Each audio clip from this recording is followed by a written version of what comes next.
রাজস্ব খাত থেকে 5 কোটি টাকা আর 10 কোটি টাকা দেবী না না না না, রাজস্ব খাত না, সব খাত মিলে আমার জেলা পরিষদের মাধ্যমে উপজেলায় গেছে 10 কোটি, হ্যাঁ, আর ওইখানে গেছে 15 কোটি। তা আপনি টাকা খাইছেন সেটা তো আমি বলি নাই। আপনার অন্তর্বর্তী সরকার, এই সরকার, ওদের একটা চরিত্র ছিল, ওদের মধ্যে সমন্বয়ের নামে তাহলে আমরা আপনার সমন্বয়ের নামে লুটপাট করেছে বিভিন্ন জায়গায়।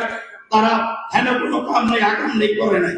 একমাত্র আমার জেলা পরিষদ থেকে মুরাদনগরে যে আসিফ মাহমুদ কি ছিল একটা, ও 15 কোটি টাকা নিয়ে গেছে। সেটা আমাদের নিজস্ব রাজস্ব টাকা 15 কোটি টাকা। আর একজন হাসনাত আব্দুল্লাহ, ও নিয়ে গেছে 10 কোটি টাকা।